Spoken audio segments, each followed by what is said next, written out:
Such a great song, we should just let it play, right? We had a little luck with that song. And he's terrific, good supporter. We appreciate it. We really appreciate this, too. I know you have a record crowd. That's nice. It's always nice to set records. And I want to thank Sonny, and he's setting records. We're setting records together for farmers and for agriculture. We've had so many good weeks and good days, and it's only going to get better because we're doing trade deals that are going to get you so much business, you're not even going to believe it. Your problem will be, what do? We need more acreage immediately. We've got to plant.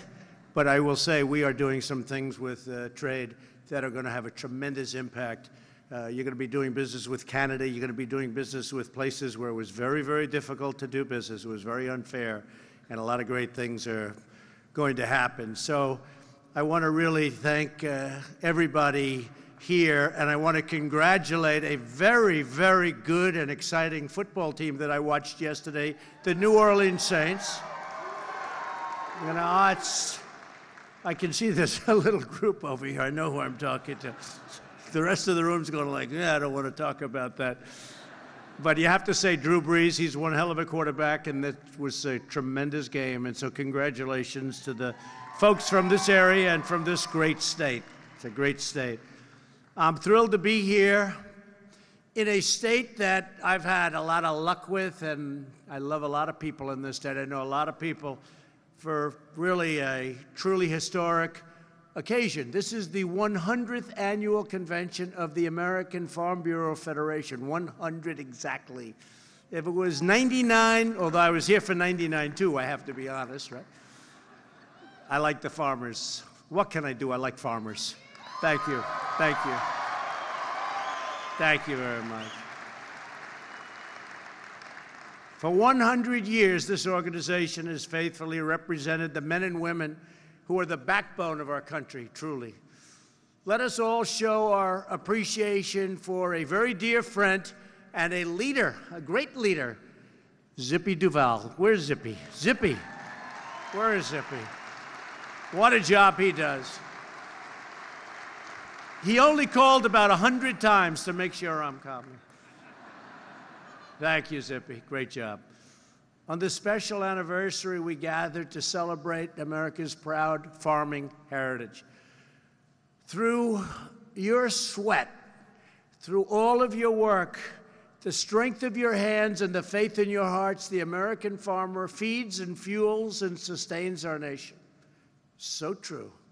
We're joined today by Louisiana Governor John Bel Edwards. Thank you, Governor, for being here. Thank you, John Bel. Thank you. Along with many members of Congress who are true champions of American agriculture, an incredibly talented man, a great doctor. He knows more about healthcare than anybody, and he's somebody that he's really helped us out in so many different ways. And he's yours, Senator Bill Cassidy. Bill, thank you very much, Bill. Appreciate it. A woman who had a tremendous victory. She came in for a short period of time. She was appointed, and it's always hard when you're appointed. If you look, I don't know about this, Cindy, but you take a look. They don't do too well. You did very well. You won in an incredible state, Mississippi.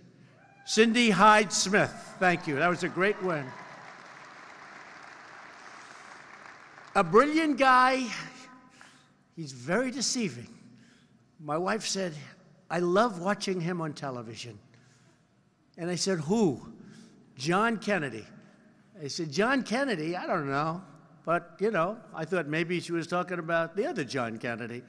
She was talking, this is a man who was totally brilliant.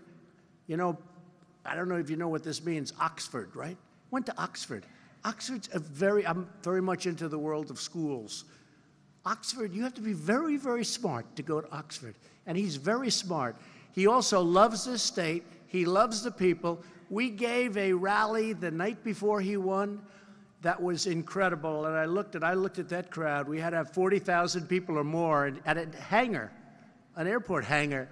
I said, you know, John Kennedy, you're going to win. And he won big. And he's my friend, John Kennedy. Thank you, John. Oxford John. Great. Congressman Ralph Abraham. Thank you, Congressman. Where are you, Congressman? Great job you do. He does a great job. Congressman Garrett Graves. And you know Garrett. Thank you, Garrett. Good job. Young, strong, smart. Got a lot of good politicians down here. And the legend from Louisiana, a man who's got a lot of courage. He was playing second base, and it didn't work out so well for him that day.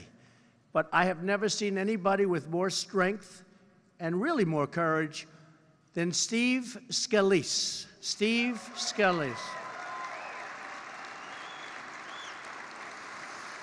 He got hit hard. He got hit hard. He never even thought about quitting. I was there the night in his hospital, and they didn't think he was going to make it. And I looked at him. He wasn't looking too good. I have to tell you, the first time I'm telling you this, Steve, you weren't looking too sharp. And his wife loves him because she was a mess. She had tears pouring down. Tell you a couple of these little facts. Your family loves you, Steve. But all of a sudden, he started making a little progress, a little more, worked so hard. And then a few months ago, he was in a baseball game. And it was the Republicans against the Democrats. He's playing second base. And he didn't have great mobility, to be honest. In other words, moving like a foot to his right, a foot to the left, that was about it. And he gets the first pitch of the game. This is in a stadium, and a lot of people watching, and it's on television. And they put him at second base for one play. And the first hit is a smash ground ball hit at Steve. And I'm pretty good at this stuff. I look, I say, oh, that's going right to second base. It went right in him, right at him. He bent down, stopped that ball, threw it to first. The place went crazy. And he then walked off the field in great triumph. Who could have done that but my Steve, right? That was incredible. That was incredible. He's a courageous guy. He's a great guy. He's also a really fine person. So, Steve Scalise, what you've been through, Steve, is incredible. And congratulations. Incredible job. As you all know, there's currently a tremendous humanitarian and security crisis at our southern border. It's tremendous. It's been there for years. It's been there for decades. But because of what we're doing and because of how well our country is doing, and please sit down, please. I'm just looking. And then the media, the fake news, they'll say, he got no standing ovations. You know why? Because everybody stayed standing. Where do you see that? It's true. Oh, they'll do it. They'll figure something out. That's true. That's true.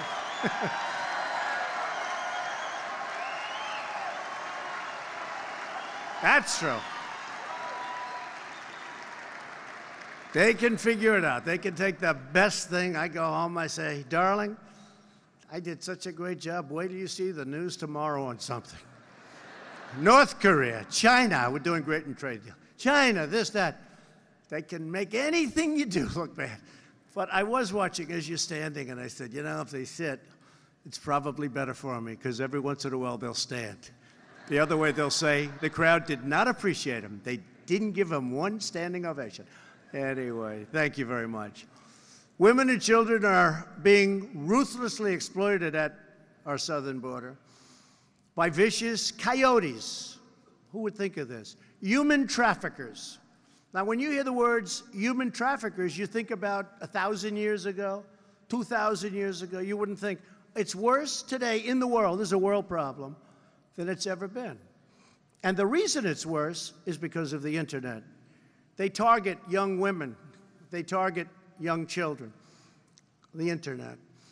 And they come in through our southern border into our country. And they'll have women taped their mouths with duct tape, with electrical tape. They tape their face, their hair, their hands behind their back, their legs. They put them in the back seat of cars and vans.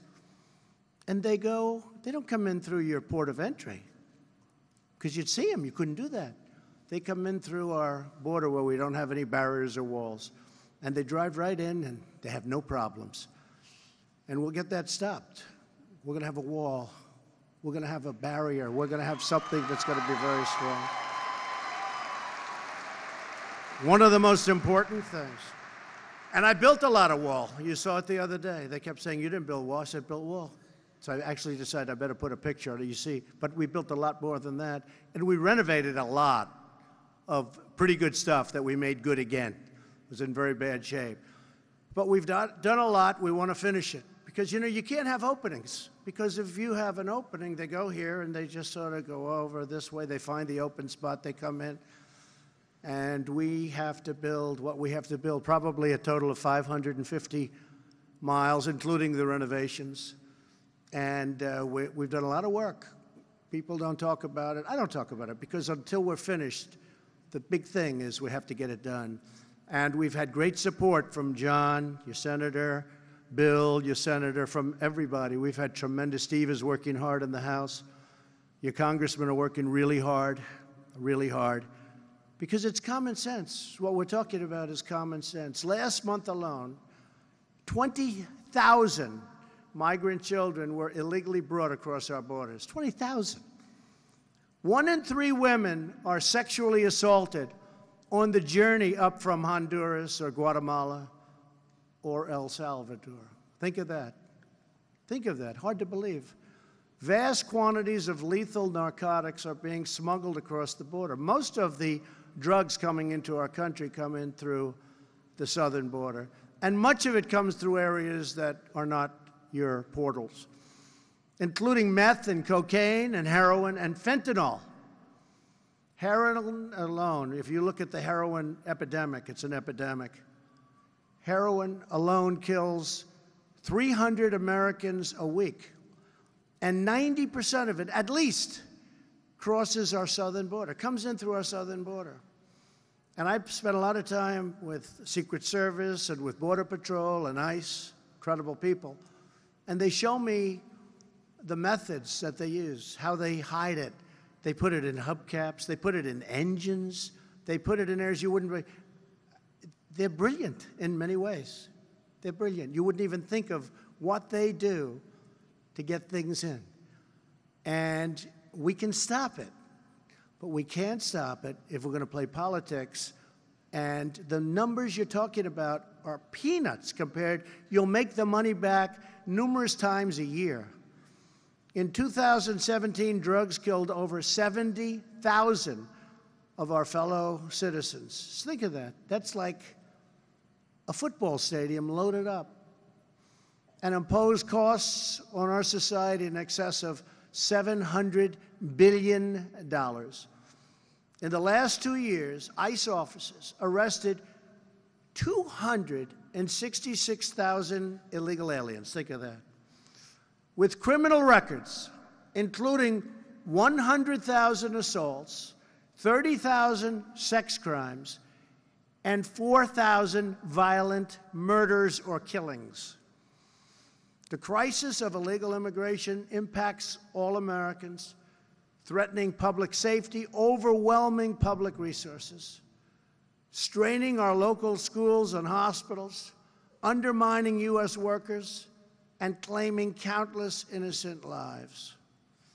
And I will tell you, I want people to come into our country, but they have to come in legally. They have to come in through a process.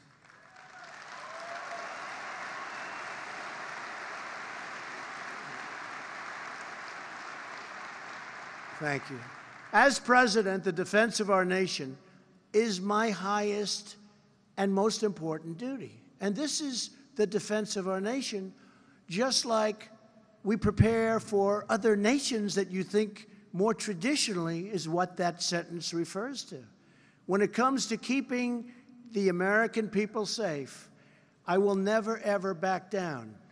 I didn't need this fight. This is a rough fight. We're dealing against people who think that if they can stop me from building the wall, again, we've already done a lot of work, but they think that's a good thing for 2020 because they're not going to win. They think if they can stop me from building the wall, that's good. This is the reason why they don't want the wall built, because they all know it works. They all approved it numerous times. I mean, Chuck Schumer had his hand up every time this would come up. The senators know this. They're only doing this because of the 2020 election, because I said I'll build the wall, and I'm going to build the wall, and it's only one of many things that I promised. I mean, if you look at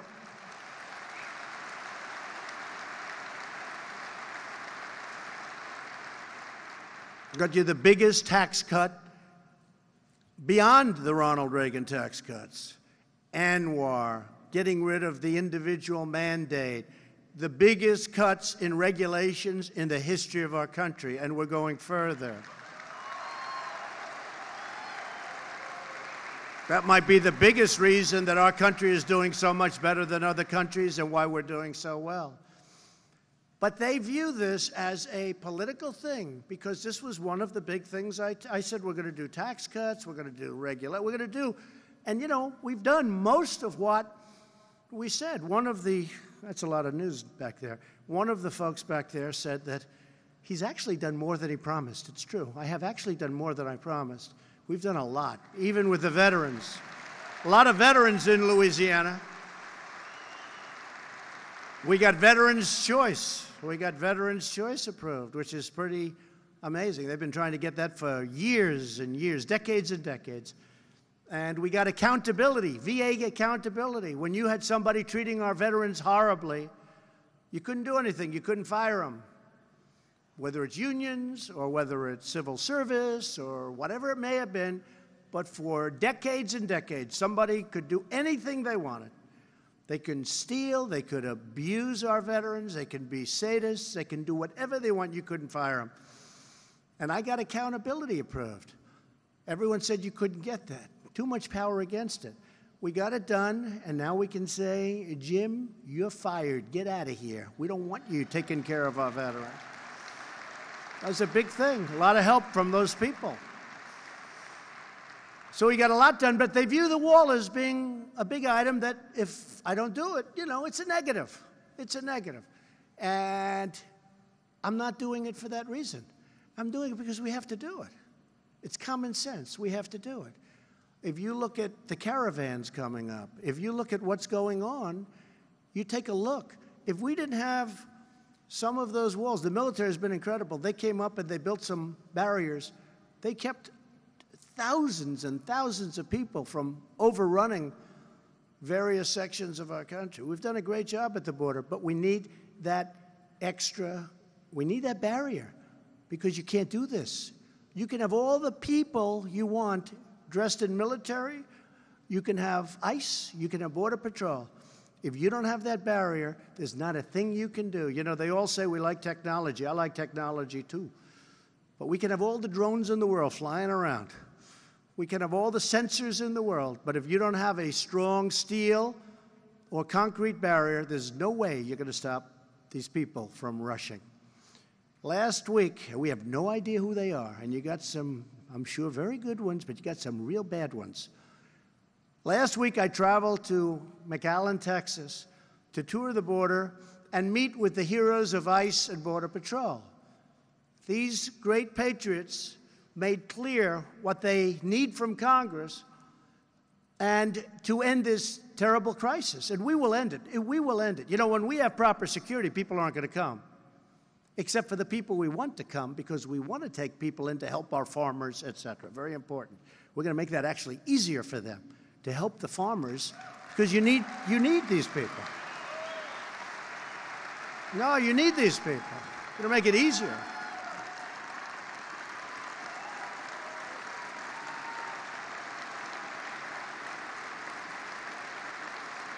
I mean, I'm glad I told you that, because, you know, look, you're in that business, and a lot of people don't understand this. You need those. You need people to help you with the farms, and I'm not going to rule that out. I'm going to make that easier for them to come in and to work the farms. You've had some people for 20, 25 years. They're incredible. Then they go home, and they can't get back in. That's not going to happen. But we're keeping the wrong ones out, okay? We don't want the wrong ones coming into our country. And for that, it's going to be almost impossible to get in. For the people that work the farms, that have been here, that have gone through this very short but good process, that are going to help our country, it's going to be easier for them to get in than what they have to go through now. So just remember that. I know a lot about the farming world, and if I don't, Sonny teaches me. They explained that there is no substitute for a wall. These are the ICE people and the Border Patrol people, or a physical barrier. There is no substitute. Where a barrier exists, illegal crossings plummet dramatically. In El Paso, it was one of the most dangerous cities in the country. A wall was put up. It went from being one of the most dangerous cities in the country to one of the safest cities in the country Overnight. Overnight. Does that tell you something? And I could give you many examples of that. They say it's medieval, a wall. It is medieval. So is a wheel. I always say a wheel. But every time I look out, they all have wheels. You know, they may have gone electric, and they may have done lots of different things. But every car I've seen still has wheels. Wheels work and walls work. You know, there are some things you can't beat. That's why we've asked Congress to fund a steel barrier, or whatever you want to call it. This barrier will stop illegal activity while directing lawful trade, travel, and commerce to our ports of entry. These ports are America's doors. But doors only work when you have strength. We need strength. Right now, we have weakness. They're forming a new caravan in Honduras. Honduras is not helping us. They could stop it. We send them hundreds of millions of dollars a year, El Salvador, Honduras, and other places, Guatemala. Hundreds of millions. But they don't help us like so many nations. We help them, they don't help us. We don't even get their votes often when we need their vote in the United Nations. They don't vote for us. Why? Because the wrong people are asking them. So those days are over. So I said just before I came, we're looking at a whole plan. Why are we sending them money if they're allowing caravans to form right in the middle of their cities? Why are we sending them money?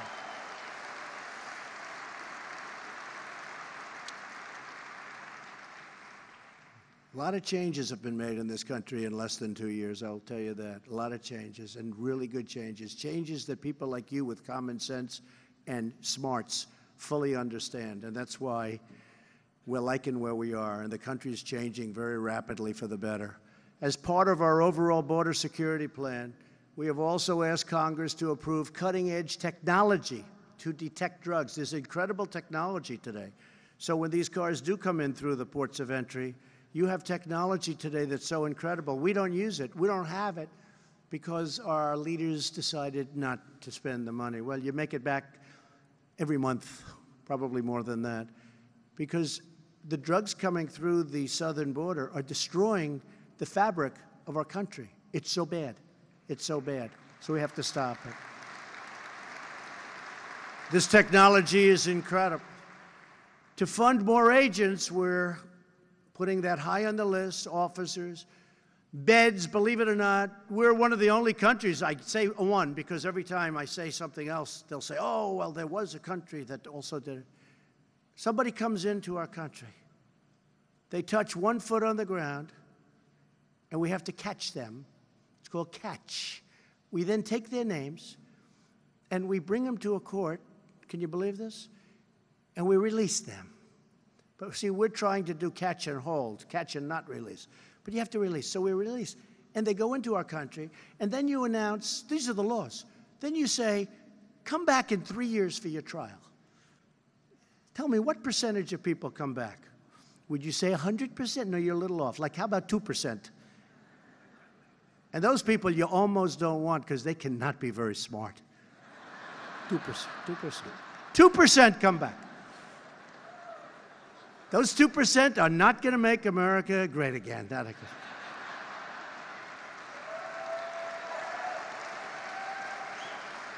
Crazy. So we have that. We have chain migration, where somebody comes in, and then his mother comes in, his father comes in, his grandmother comes in, his uncle comes in, his cousins come in. We had a guy, a radical Islamic terrorist in New York, area I know very well, driving down the West Side Highway, beautiful Hudson River to his right. Built this gorgeous park all along the river. It's gorgeous. People are running. They're in great shape. We ought to hold some of these guys in the front row. They should do it with me. We could run. So some of my friends over there. Sonny, maybe Sonny and I will go take a jog. But you know what? I'll tell you, these are people that are great people, and they're running, and they keep it. And this horrible person going down 60 miles an hour down a highway decides, oh, that's nice, we'll make a right turn, hits a whole group of people purposely, screaming all sorts of things that they scream. and 8 people died, 12 or 13 were injured. Nobody talks about the injured. You know, some of the injured lost legs, lost arms. Or, you know, they say, oh, well, 12 were injured. You know, like injured, you think like a headache. No. They lost arms, they lost legs. One lost 2 legs. So 12 were horribly injured. And he's allowed to have his family come here. So they checked, and they said about 22 people came in, chain migration. In other words, because he's here, so a whole group of people come in. And we don't want that. We have another one, the lottery. The lottery. We take people from countries through the lottery. Now, this is common sense. Do you think the country is giving us their finest? No, they're not. No, they're not. They're giving us the opposite of their finest. We have a lottery system. Oh, let's pick him out. Oh, wonderful. Doesn't work out too well, this lottery system. But this is the law. This was passed by Democrats and I guess Republicans. You know, maybe they voted, who knows. But these are laws that have to be changed. These are sick, demented laws that we have to change. We can't allow this to keep happening. The people that are sent to our country are not the people that we want. They come in through the lottery. They come in through chain migration. Think of it. This man that killed 8 people and so badly injured 12, they say he's got about 22 relatives coming in that are here. And take a look at how well his relatives are doing. It's not a good picture. So we have to change our laws. It's very hard because the Democrats don't want to change them. But I hope that common sense and people like this can persuade them, because it's gotten to a point where you have to. We really have no choice. And we're fighting hard. We're fighting very hard for you. We're making a lot of progress. I can tell you that. Here with us today is Jim Chilton from Arizona. Jim's ranch runs along the U.S.-Mexico border. The deadly, very deadly, Sinaloa cartel, one of the most vicious drug cartels anywhere in the world, runs a major drug trafficking route right through Jim's ranch. Many of these routes used to run through San Diego until the wall was built by us, by me. Sorry about that, Jim. I think Jim just got angry at me. He just heard that. Sorry, Jim. Because now what they did, they went to Jim's ranch. I think I cost him a lot of money. Maybe he won't stand up after all. But it's a very sad situation. In the last 2 years, the cameras on Jim's ranch have captured roughly 1,000 pictures of major drug packers, they call them. For years, these criminals have damaged Jim's property, injured his livestock, and started dozens of fires, which Jim estimates cost more than $2 million in 2017 alone. Last June, Border Patrol agent was checking sensors on the Clintons and Chilton's ranch when he was shot multiple times by these sinister drug traffickers, multiple times. And they don't even think about it. By the way, they shoot. It's not like, oh, gee, I committed a terrible thing. They don't even think about it. They don't even think. They wake up the next morning, they couldn't care less. As Jim said, every time I leave the ranch, my wife doesn't know whether I'll ever return. I'd like to ask Jim to come up and say a few words. Jim, please come up. Thank you.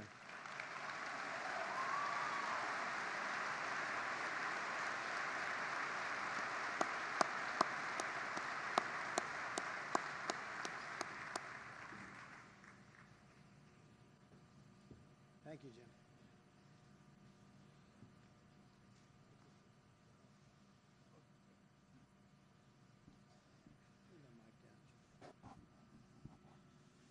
Mr. President, we need a wall.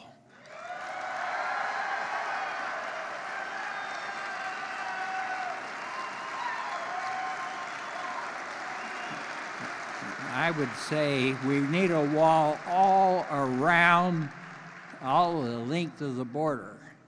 We've got to stop the drug packers bringing drugs in to poison our people. And I would say to Speaker Pelosi, Walls are not immoral. In fact, I've traveled around the world, and the biggest wall I've ever seen is around the Vatican. Now, you can't tell me that the wonderful priests and officials of the Roman Catholic Church, including the Pope, are immoral. They have a wall. Why can't we?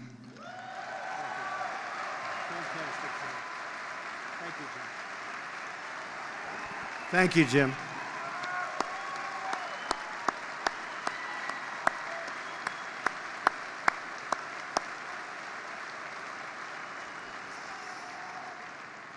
Thank you, Jim. And I'm sorry for your problems, but we'll get it straightened out. The government remains shut down for one reason and one reason only. The Democrats will not fund border security, our safety, our national security. People come from many countries. When I was at the wall the other day, Border Patrol said they have 150 people they caught that day who weren't from Mexico. I said, that's a strange statement. I said, no, these are the people that weren't from Mexico. And I was surprised. 3 were from Pakistan, 4 were from another Mideast, 2 Mideast countries, and many were from other countries, including China, countries all over the world. 150 of the people, as he said, were not from Mexico. Now, they caught many, many more, but that's 150 people coming from companies, really countries that you wouldn't believe. They will not approve the measures we need to keep America safe. The Democrats, we can't do that. We can't do that, because this is of paramount importance to our country. And again, I could take it nice and easy. I could enjoy myself. I could relax. I've been in the White House because I think it's very important to be there. And other people went on a nice, wonderful vacation over the weekend. They had a great time. I would have loved to have been with them. I didn't like the look of it. I would have loved to have been with them. But we have a very big problem. This should have been done by other presidents. Just like the moving of the embassy to Jerusalem should have been done. It was promised by many other presidents.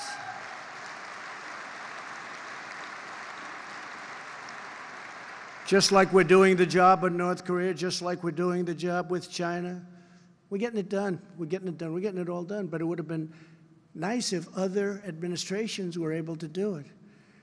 But we have to do the border. In the meantime, the USDA is doing everything in its power to help farmers deal with the ongoing shutdown.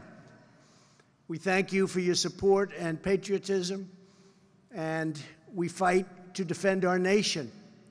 We are fighting very hard to defend our nation, and many people that aren't getting a payment, that aren't being paid, have let us know in the strongest of terms, a big amount. They said, sir, what you're doing is of paramount importance. Do the job right, and we are with you 100%. You'd be surprised at how many people have said that. And it's not easy for them, but it's a lot of people.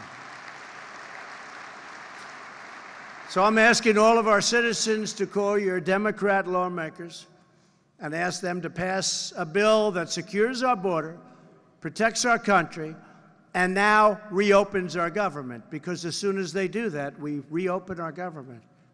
You would think that would be a very simple task. On every front, we are fighting for our great farmers, our ranchers, our growers. We are fixing broken trade deals that are horrible. And I saw what was going on in Canada, the way you were treated, horrible. And they treated their farmers great. Great. We changed it with the new trade deal we made with Mexico and Canada. And opening up new markets to export. Many, many new markets are being opened up. We've eliminated a record number of job-killing regulations. And the farmers got hit probably as hard as anybody. We're reversing harmful federal intrusion. And to keep family farms in the family, we have virtually eliminated the estate tax, also known as the death tax.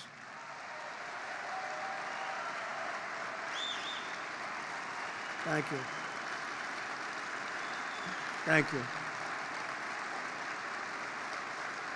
Small business owners and corporations and others, small business, was a terrible thing that was happening where your parents, you love your parents, they're farmers, they love their farm. Everybody loves their farm. The kids, they want to grow up on the farm. They want to someday run the farm, own the farm.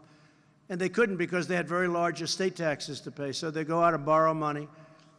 And then it turned a little bit bad, and all of a sudden they'd end up losing the farm because they had to pay the estate tax. We got rid of it, folks. So if you love your children, you'll like me. If you don't love your children and you weren't going to leave the farm to them, probably doesn't matter too much, okay? Does anybody here not love their children? Huh? Wow, it's a lot of people. Not one? Give me, okay, you don't want to say. That's all right. It's like a lot of the people went to the polls. They voted for Trump. They said, we don't want to talk about it. Then we won. We won 2 years ago in November. We won, and they're still trying to figure out what happened. We don't have to talk about it. We know what we're doing. We're ensuring that ethanol remains a vital part of America's energy future with E15, and we're making it available year-round, all 12 months. That was a big, big difference for the farmers. Chuck Grassley, Joni Ernst, your senators, a lot of great people were very strong on that. And it also creates additional, because if you noticed, I think we saw $1.75 for gasoline today coming in. I like to do that. I'm one of these guys. I'm riding in this incredible car, and I'm driving, and I'm looking at gas stations to see how much is the gas. How many other presidents? You think Hillary Clinton would have done that? I don't think so. I don't think so. I'm in the Beast, the world's most expensive car. It's like being in an army tank that goes 50 miles an hour, right? I'm in the Beast, and I'm looking at gas station. I say, fella, slow up, I can't see. They say, 175. That didn't happen by accident, folks. That didn't happen by accident. People think it does. It doesn't. Nothing happens. Very little happens by accident. Nobody else would have done what we did for the farmers with the estate taxes and so many other things. In the 2 years before my election, agricultural exports dropped by nearly $23 billion. Remember that. Before I got here, it was heading south. A lot of people say, oh, gee, how are we doing? It was going bad. If you go back 15 years, soybeans were more expensive 15 years ago than when I got into office. They were less. Now they're up nearly $14 billion. In December, just a few days before Christmas, I was proud to sign the Farm Bill. We got it done. That wasn't easy either. That was not easy. Senators, congressmen, thank you. That group did it. That was not an easy one, John and Bill, was it, huh? That wasn't easy, but we got it done. The first to be passed on time in over 30 years. Got it done. And I've authorized Secretary Perdue to be strong on work rules for the food stamp program through regulations allowed by the bill. So I know you have a great secretary. He'll do what's right. The Farm Bill delivers for our farmers on a wide range of key priorities. On critical farm programs such as crop insurance, you will have the support you need to plan for the future. It increases the amount farmers can borrow so you can expand and improve your businesses. It also secures the $600 million commitment we made to build a modern, effective, rural broadband across America's heartland. You're not well serviced. That's something the great middle part of our country has been complaining about for a long time. You're not properly serviced. You will be now. You will be now. That bill is a great bill for the farmer. Last year when I spoke to you, we had just passed our historic tax cuts. Here with us today is Kalina Bruce from Stockton, Missouri. Kalina is a rancher and also an accountant for local farmers. under our new tax plan, which lowers rates for small businesses and doubles the tax child credit. So important, that child tax credit. You know who fought for that? A young woman named Ivanka Trump. That's all she wanted. Dad, we have to get that passed, Dad. And he said, okay, Ivanka, okay. It turned out to be so popular. Kalina has seen that many families will save upwards of $4,000 in taxes this year alone. Kalina, I want to thank you and all of those incredible people that you represent, and just keep up the great work. Where's Kalina? Where's Kalina? She's around here someplace. Hi, Kalina. Thank you very much. Great job. Thank you very much. We're also leading the most sweeping regulatory reform at any time in our history. The U.S. Department of Agriculture rolled back almost $400 million in regulatory costs last year alone, and this year they're projected to more than double those savings. We're saving farmers and ranchers from one of the most ridiculous regulations ever imposed on anybody in our nation, the Waters of the United States rule. Disaster.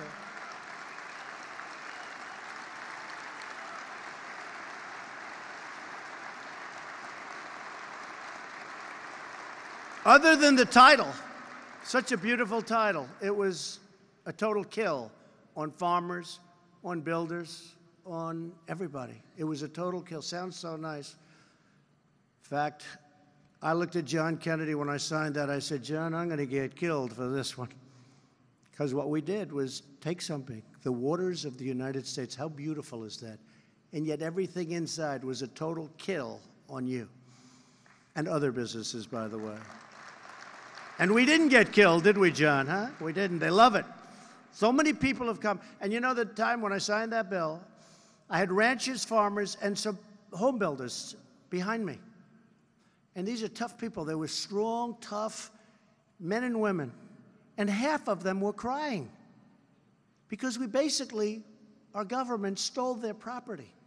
They couldn't do anything. They couldn't build. They couldn't do anything. They were crying. I said, what are you crying about? To one guy, I don't think he cried in his whole life. I don't think he cried when he was a baby. He was crying. He said, sir, you gave me back my life. You gave me back my property. They took it away, environmentally took it away.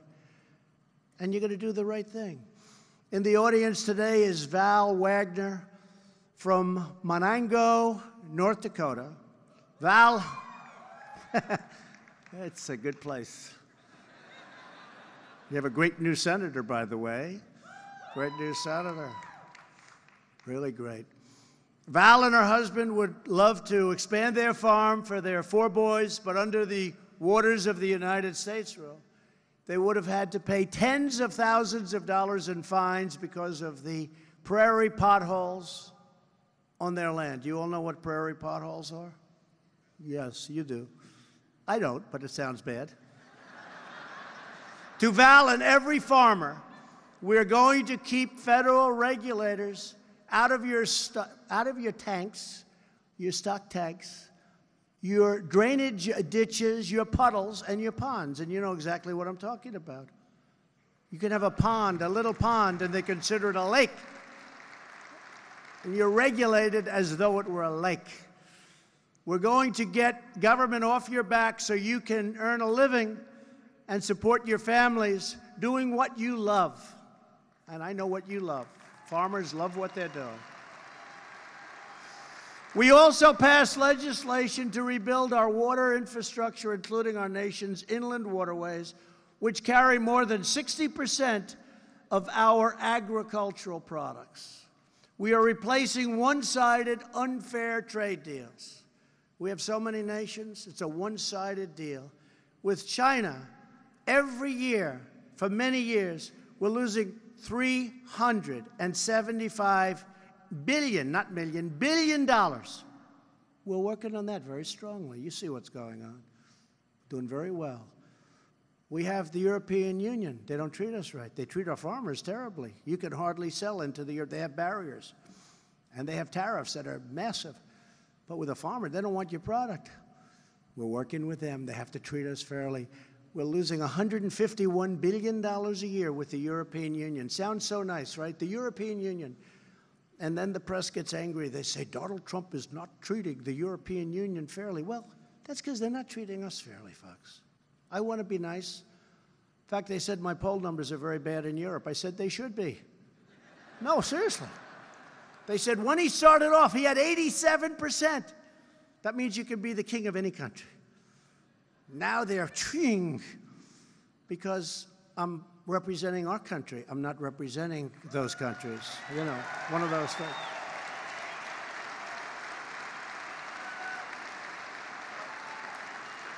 It's true.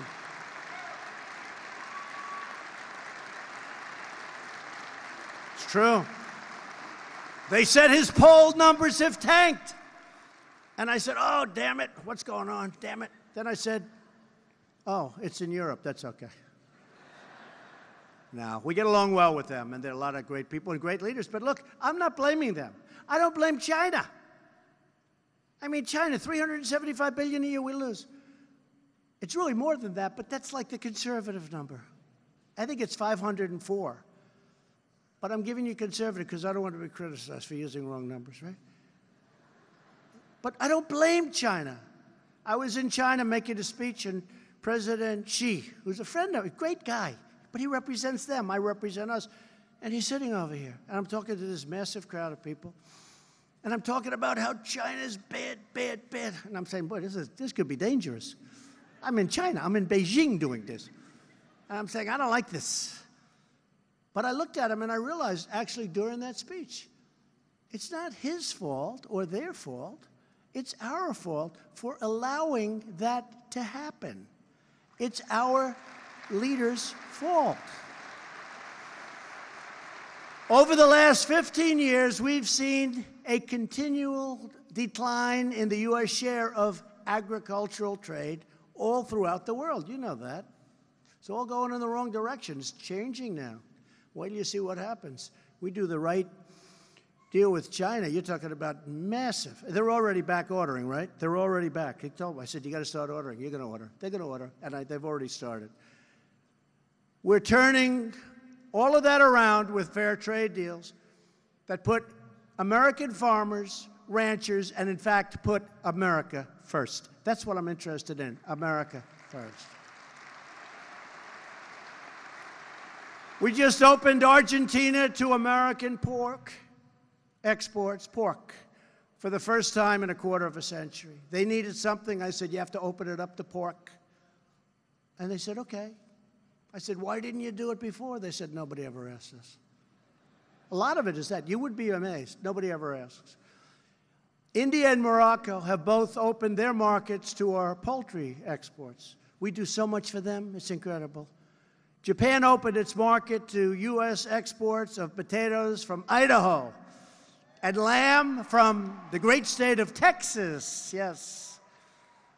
No, they just opened up. We asked them. We got to open up. Sorry. U.S. beef has been shipped to Brazil for the first time since 2003. They're going to have a great new leader. They say he's the Donald Trump of South America. Do you believe that? And he's happy with that. If he wasn't, I wouldn't like the country so much. But I like him. And we opened China to American beef for the first time in many, many years. We've taken, you know that. But that was before the trade deal. Don't even worry about it. That's peanuts compared to what we're talking about. We've taken the toughest ever actions to confront China's unfair trade practices that hurt American farmers and ranchers.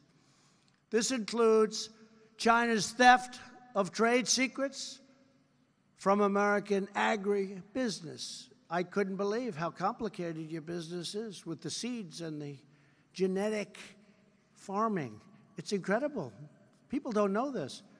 But your secrets were being stolen by China and, in all fairness, other countries. We want a fair deal for American farmers, removing China's arbitrary bans on agricultural imports, safeguarding our intellectual property, and providing fair market access to all American producers. We have also made history by finalizing an agreement to replace the horrible NAFTA with a brand new U.S.-Mexico-Canada agreement called the USMCA. Whole different world. Whole different world. NAFTA was one of the worst trade deals ever made by a country. It killed our country. This landmark trade deal will increase exports of wheat from Montana, dairy from Wisconsin, chicken from Georgia, and products from farmers and ranchers all across our country. As part of the USMCA, Canada agreed to give fair treatment to American wheat farmers. They will now grade American wheat just like they grade their own wheat.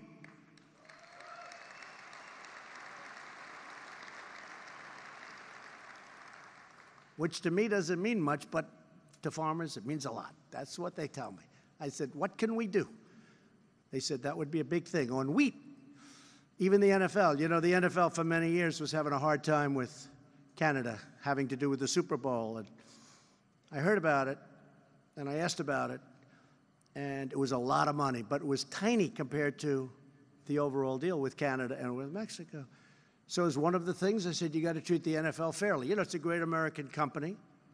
And we had the dispute over the national anthem, and that seems to have worked out properly, and which is great, which I give them credit for now. And I said, listen, when you go to Canada, you're going to ask for this thing, because they're not treating our company right. Any company, I don't care, but that was the NFL, big company, great American company. So you're not treating them well. We asked for it. In 1 minute, we solved the problem that they've been working on for many years. Total success. And they called up and they thanked me. But it's something that I want to do for American companies. It's easy, it's short. It took a few minutes, and we got it. They were fighting for years. Canada also agreed to end unfair trade practices that hurt American dairy exports. Also here today are Chris and Gary Peterson and their son Ben and daughter-in-law Nikki. More than 140 years ago, Gary's great-grandmother began their farm in a tremendous state. I love this state. Remember when they say Donald Trump has won the state of Wisconsin. That state hasn't been won by a Republican in so long. Bill, you don't remember any wins there, right? That was a long time ago. That was even before your time, right, Bill? A long time. And they said, Donald Trump, remember that? Was that a great evening or what? Donald Trump has won the state of Wisconsin. We love Wisconsin. Today, the Petersons have more than 900 dairy cows. Like so many of our great farmers, the Petersons have faced a number of threats to their farm and to their entire way of life. For years, NAFTA made it difficult for dairy farmers like the Petersons to export milk, ice cream, cheese, and many other dairy products. Under the USMCA, the Peterson family will finally have the level playing field that they should have had for many years. They have it now. Together, we urge Congress to support American agriculture, stand up for American workers, and hopefully they will approve the USMCA quite quickly. You know, the one thing I worry about, it's almost low. No matter how good something is, they might not want to approve it, but they'll approve it. This one, I think it's going to be very tough for them not. But I think I hear it's in very good shape. And it replaces something that has been so bad to our country. There's a great deal. As we reverse the damage of decades of unfair trade, we're also providing up to $12 billion in relief to protect our farmers from unfair foreign retaliation. And you saw that recently with Sonny Perdue, where we were helping out during a very unfair period of time when people were actually trying to affect our election. Nobody brings that up. In this case, it was China. I haven't heard too much about that. Have you heard anything about that? But they were, and we helped our farmers out. No one understands better than our great farmers that the tough choices we make today reap rewards for centuries to come. More than 200 years ago, this very city was at the center of America's negotiations during the legendary Louisiana Purchase. No one knew how it would all turn out. But President Thomas Jefferson acted decisively for the American people. After months of negotiations, we got what no one ever imagined possible. Not only did we gain New Orleans, we doubled the size of the United States. We secured new parts and ports, new parts of the map and globe that we never thought, and new ports, very importantly, for American agriculture, and we made our nation the greatest farm country on God's earth, and it remains that, and it's now, for the first time in a long time, getting better.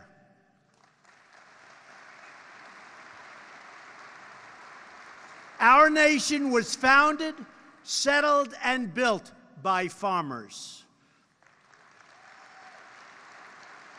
From the fields of Pennsylvania to the hills of Tennessee, from the plains of Missouri to the big sky of Montana, and from the marshes of Florida to the fertile valley of California, farmers have always led the way. The American farmer embodies the timeless values of America. You believe in hard work and self-reliance. You follow the rules, obey our laws, and respect our great American flag. You support our communities, raise loving families, teach your children right from wrong, and you are always loyal to this magnificent nation that we so love. Now you have a government that is loyal to you, finally, in return.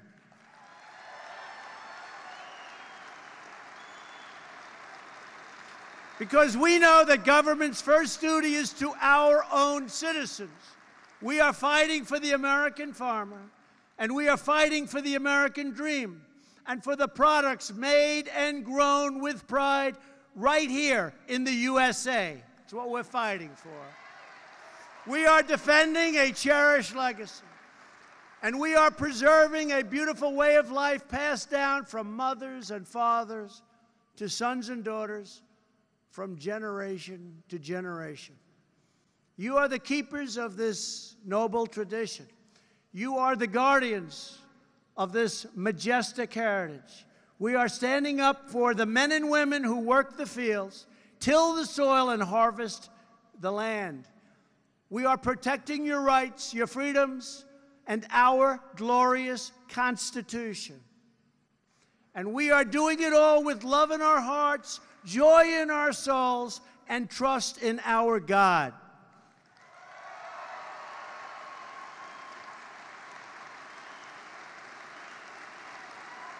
Thank you. Thank you. To all of the farmers here today and across our country, the greatest harvest is yet to come. The future for America's farmers is bigger, better, bolder, and brighter than ever before. I just want to thank you all for being here. It's so honored to have had this kind of a turnout, this kind of a record. I want to thank the American Farm Bureau for the incredible job they do. I'm proud to be a great friend of the farmer, of the rancher, of the people who so nobly do what you do. God bless you all. God bless our farmers. God bless the United States of America. Thank you very much, everybody.